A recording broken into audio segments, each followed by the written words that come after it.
Bonjour, peuple de Dieu. C'est un privilège pour moi d'être avec vous ce matin. En face de vous ce matin, c'est parce que je suis guidé par le Saint-Esprit. Sans le Saint-Esprit, il n'y a pas la parole. Donc je tiens sincèrement à vous dire que il y a quelqu'un parmi vous à l'heure là qui pleure que je n'ai personne. Il y a une femme qui dit « Ah, je n'ai personne pour m'aider. » Mais je tiens sincèrement à te dire que tu as beaucoup de personnes qui pourront venir en aide. Sinon, tu ne devrais pas être vivante ou bien vivant. Si tu l'es, c'est parce que tu as des gens qui pourront t'aider. Les anges ont été créés pour certains. Les humains ont été créés pour d'autres. Et d'autres encore, le Messie a été créé pour eux.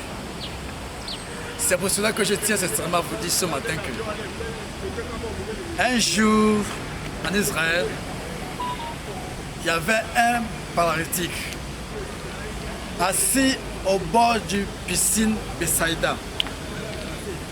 Pour se guérir, il faut un catalyseur qui vient troubler l'eau. Et ce catalyseur, dirais-je, était l'ange qui venait troubler l'eau et une seule personne qui a la capacité de tomber dans la piscine trouvait la guérison. Mais mon pote, je ne sais pas, sa situation quand même, est assis au bord du piscine. Très longtemps. Il a fait 38 ans. Vous pouvez imaginer, 1 an, 2 ans, 3 ans, jusqu'à 38 ans. Au bord du piscine. Juste, il cherchait quoi? La guérison. Mon frère, qui est la guérison? Le Christ. Il y a l'envoyé et le patron lui-même qui commissionne. Lesquels des deux préférais-tu avoir?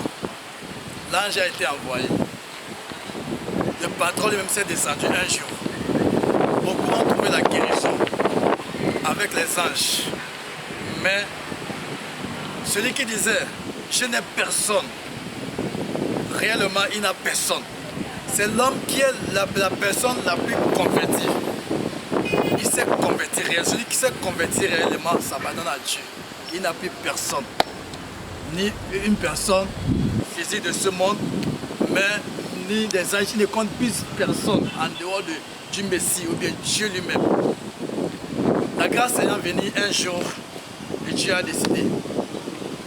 Cet homme-là qui est toujours assis là-bas, qui n'a toujours personne et qui compte sur moi, comme la veuve là qui disait au juge, rends-moi justice. Un jour, le Messie s'est débarqué. Il dit, le temps est venu pour que le salut vienne dans ta vie. Mon petit, que fais-tu assis ici?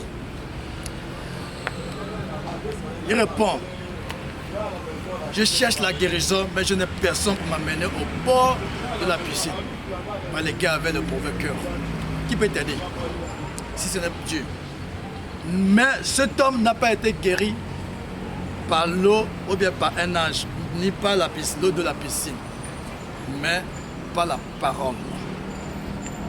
La parole. Vous dites Luc, quand il était rentré dans le ministère, il était médecin. Est-ce que quand il est rentré dans le ministère, il avait encore les piqûres? Non. La parole est la piqûre. La parole guérit. La parole amène à l'existence ce qui n'existe pas.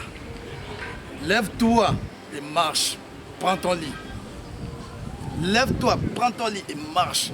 Le type a trouvé la guérison. Donc, entre vous qui vous faisiez guérir par l'eau ou les anges et celui qui disait que je n'ai personne, qui a trouvé la gloire, je vous le dis, c'est la vérité. Celui qui a été guéri par Jésus n'est plus la même personne. Il s'est transcendé et il est rentré dans le royaume des cieux. Tu n'as personne. Mais le Saint-Esprit est là, le Seigneur est là, qui va te toucher. Et tu seras guéri. Tu es dans la paix. Cette guérison ne t'apportera aucun chagrin ou déception. C'est la voix du prophète messager de Dieu, Raoul, que vous écoutez en ce moment.